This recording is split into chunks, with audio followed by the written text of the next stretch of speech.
The people of Marikana, the widows, families and loved ones of the miners that were so tragically killed, the stakeholders in Marikana, Archbishop Thabo Makgoba, Minister Gwede Mantashe, CEO Neil Froneman, comrades and friends in South Africa and elsewhere in the world.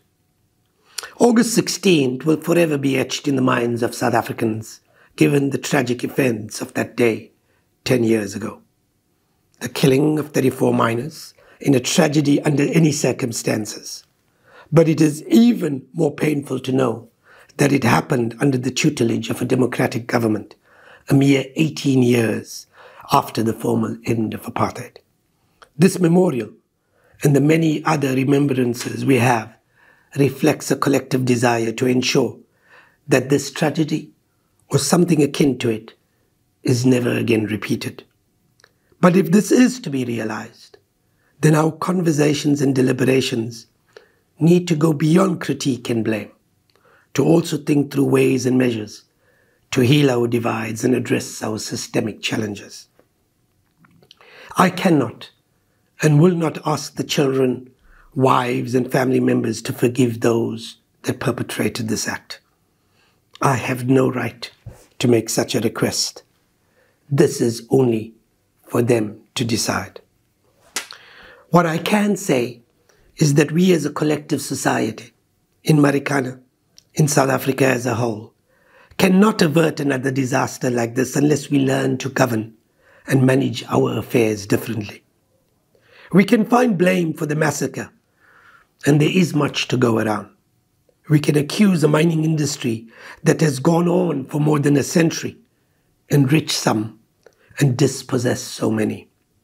We can also blame a government whose cadre deployment measures and patronage appointments have crippled municipal service delivery and enabled corruption on a large scale. The effects of this have been devastating.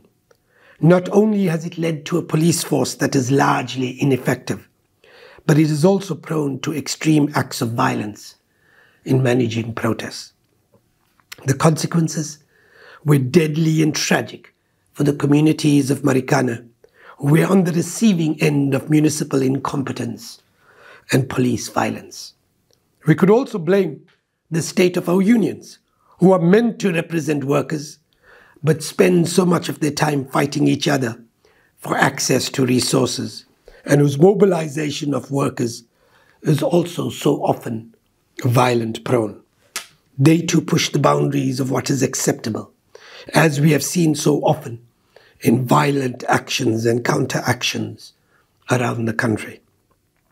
We can blame all of these actors, but if we only stop there, we will not avoid the repeat of these tragedies somewhere else, and we will not heal the divides of our past. So what do we do? First, we never forget. But we let the rage and motivation thereof lead not to violence or emotional reaction, but to interventions that change our circumstances, both personal and systemic, so that these tragedies do not happen again. Second, we start, as government has so often suggested, by building a social pact. But such a social pact will not emerge through some grand agreement in a Lokhotla at a national level. This has been the modus operandi of the presidency over the last few years, and it is bound to fail. This is because social pacts are built on the implicit foundation of trust by citizens that their circumstances will change by allowing these interventions.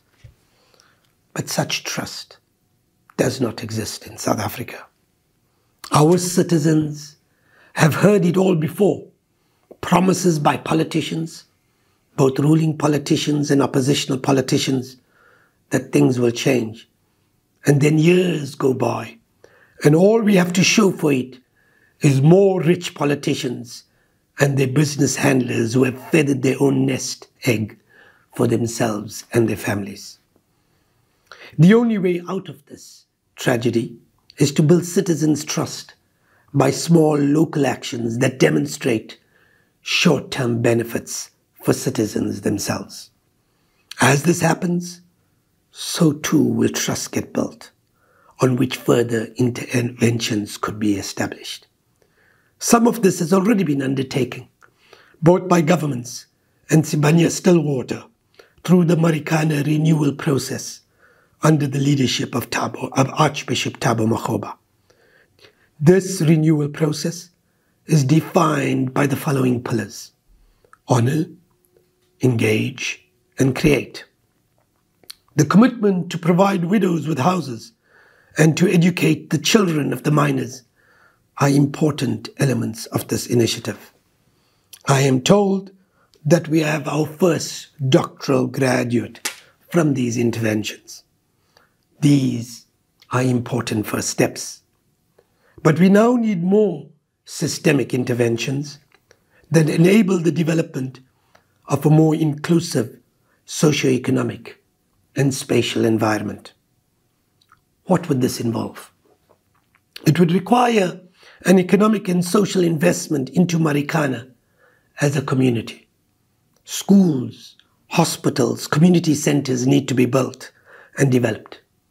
Townships need to be upgraded, suburbs developed, sanitation, water and electricity modernized and made widely available. Local businesses need to be developed, not only those that are downstream businesses of mining, but also businesses that enable recreation and services for a thriving community. There needs to be an explicit investment in enabling the development of spatial communities across the class, race, and ethnic divides. Essentially, what we require is the building of inclusive communities as envisaged in our Constitution. None of this can happen without building a local social pact.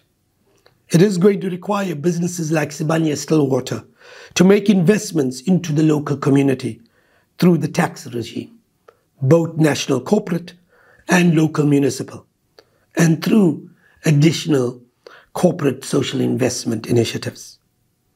But it will also require government, particularly local government, to take seriously the appointment of capable people and the delivery of social services. It will also require national government to ring-fence investment into the region and into the local community. And finally, it will require unions to be focused less on fighting each other and more on representing their members. It also requires us, and it requires union leaders to be less ideologically rigid and more pragmatic with a view to finding solutions to contemporary challenges. None of this will be easy. It would mean insisting on corporates to take on their social obligations seriously and on having the courage to call out corrupt and inefficient practices, both within it and on the part of government officials. Too often, corporates become complicit partners to official corruption. But it would also require local communities to focus on appointing political representatives at the municipal level that are less focused on spewing ideological rhetoric and more directed to finding pragmatic solutions to the challenges confronted by the community. They need to be focused on how to get better teachers and doctors and nurses at schools and hospitals and clinics respectively, and how to ensure that public infrastructure is not vandalized.